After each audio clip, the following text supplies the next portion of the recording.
60 minutes! Win this game for one another! Et la remontada continue dans les pronostics, il faut quand même le noter. La semaine dernière, Grégory, un tout petit 8. Ah, il a pris des risques. Ouais. Bah, déjà, il parie toujours contre les Falcons, même quand il joue les Giants. Il a même joué les Bears contre les... C'est vrai. Il s'est un peu enflammé, peut-être. Il se laisse griser par le succès. Il tente les paris risqués parce qu'il avait tellement d'avance, il s'est dit si ça passe, je fais le break total. Et... Raoul à 10, Raphaël tu à 11 et j'ai terminé à 12, 12 sur 14 quand même, ça m'arrive pas des masses. Grégory 68, Raoul 61, Raphaël 62 et je suis à 59, donc j'ai plus que 2 points sur Raoul. Ouais, bah voilà. T'as bien fait ton retard. Donc voilà, tranquillement. Coup d'envoi jeudi à vendredi, donc ce soir, si vous nous écoutez vendredi, vous connaissez déjà le résultat de ce match. Texans, 4 victoires, 3 défaites. Dolphins, même chose. Ouais, un match pas évident. T'as une équipe de Houston qui est dans une bonne dynamique, clairement. 4 succès consécutifs. Mardi, on a tous les deux mis Houston, je crois. Avec ouais, ça me paraît plutôt logique. Ils sont sur une bonne dynamique, la défense va mieux. Watson est quand même un peu blessé, il faut faire attention. Maintenant, il y a aussi beaucoup de blessés du côté de Miami.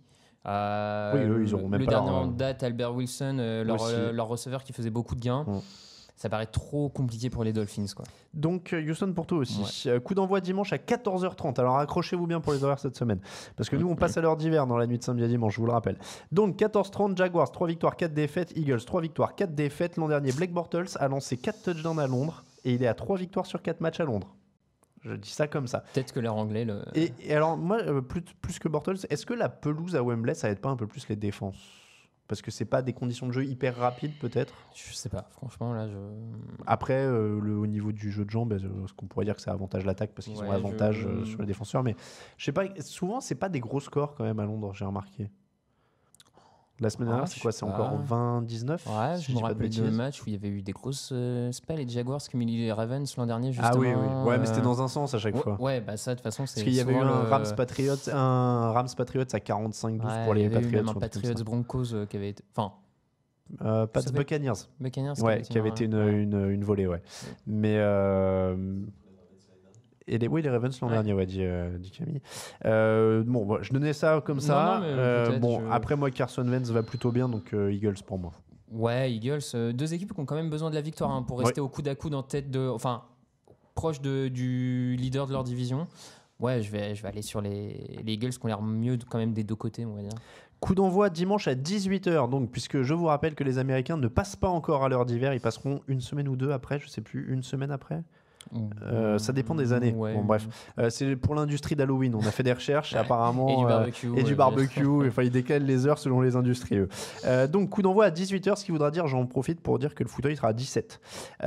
Chiefs, 6 victoires, 1 défaite. Broncos, 3 victoires, 4 défaites. Les Chiefs ont gagné les 6 derniers matchs entre ces deux équipes. C'est un test pour la défense de Denver, évidemment. On parlait d'échantillons témoins. Test pour la défense des Chiefs aussi. Ouais, Denver, de mémoire, s'était bien accroché lors du premier match entre les deux équipes il y a quelques semaines. De là à dire qu'ils gagnent, j'y crois pas parce que les Chiefs ont beaucoup trop d'armes en attaque pour même en étant bien bloqués, ça va être supérieur à Keenum.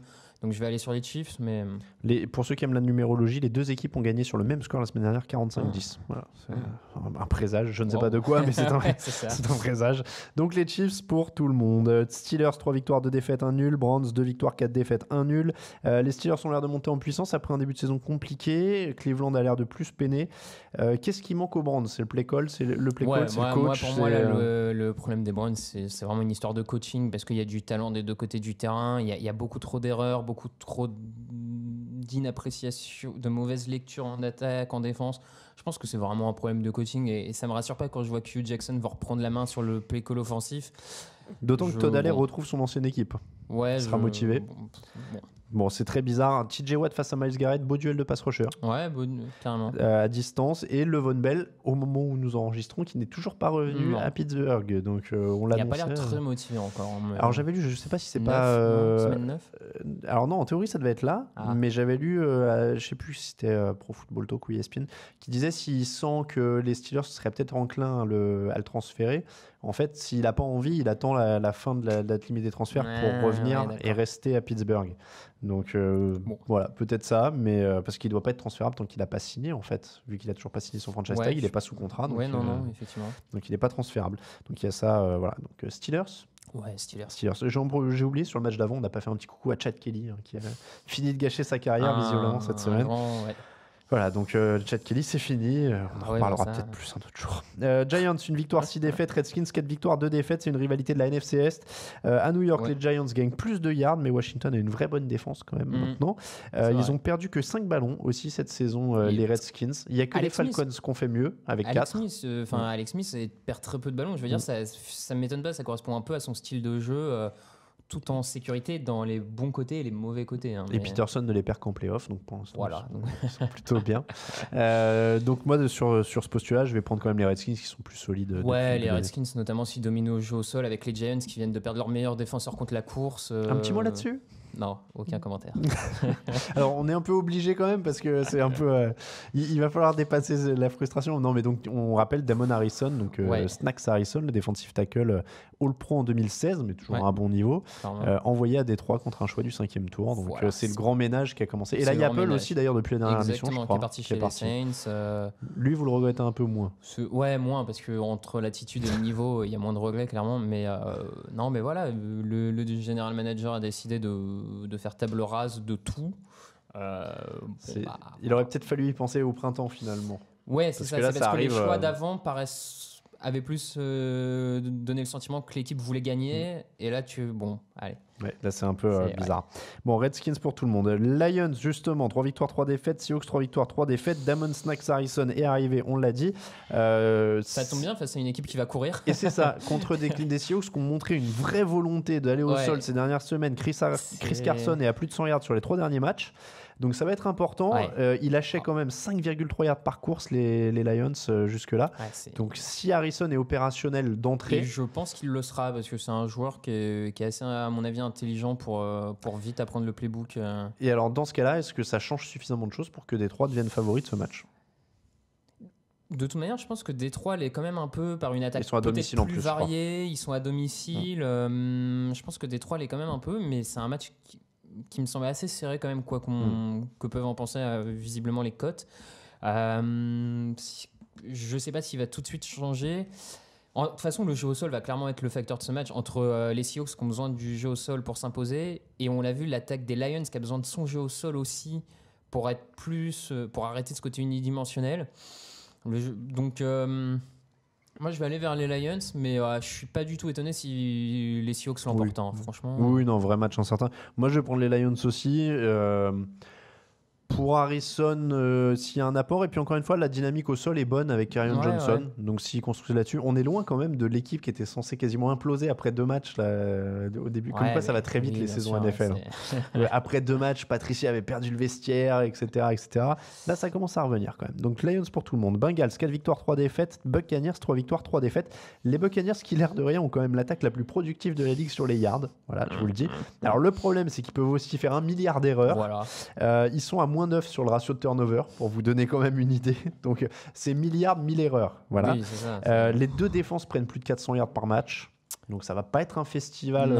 Ça va pas être un Ravens Steelers de 2005, quoi. Non, clairement, on devrait avoir beaucoup de points. En plus, les Buccaneers viennent de perdre quand même Nona Alexander, qui était un de leurs meilleurs défenseurs, voire même le meilleur depuis le début de la saison. Ouais, c'est ça. C'est 2 attaques qui, à mon avis, vont prendre le pas sur les défenses. Reste à savoir quelle attaque va aller le plus loin.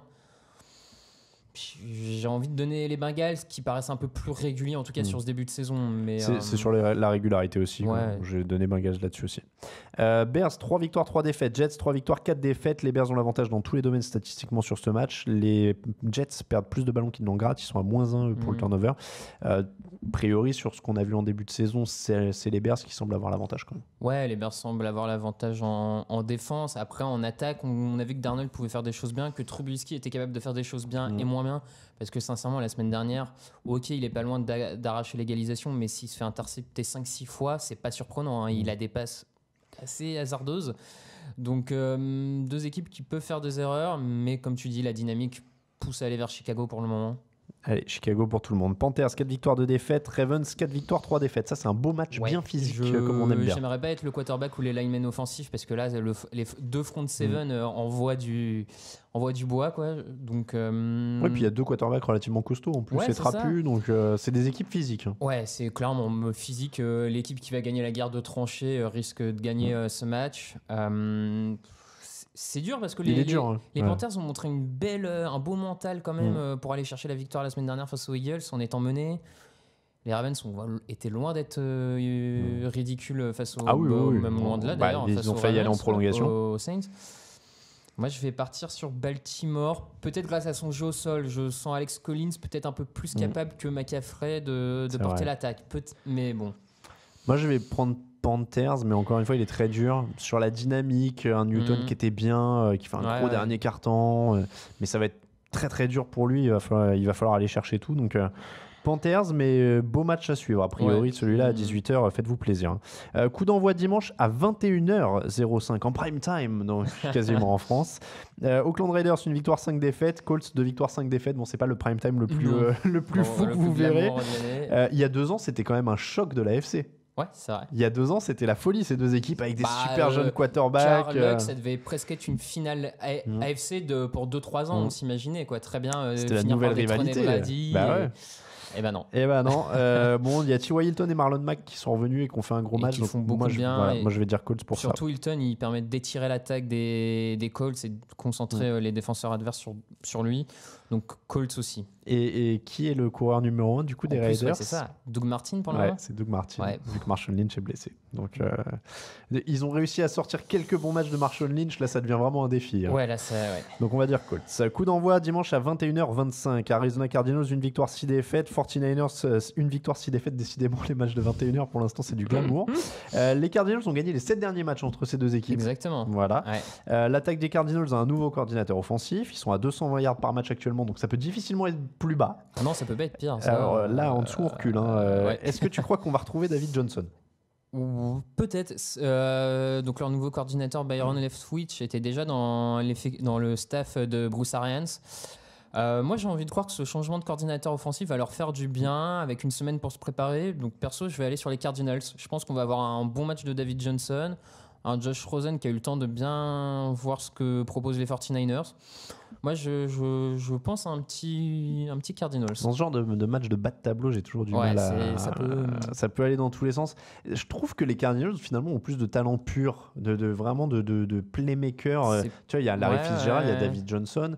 En défense, il y a Chandler Jones. Les 49ers... Il y a quand même Patrick Peterson qui n'est pas le moins bon des cornerbacks. Voilà. Je trouve que les 49ers sont peut-être plus homogènes et mieux coachés à l'heure actuelle et du coup se tirent vers le haut avec ça. Mais c'est vrai que sur les playmakers, Arizona peut aller chercher ce match. Moi, je pense.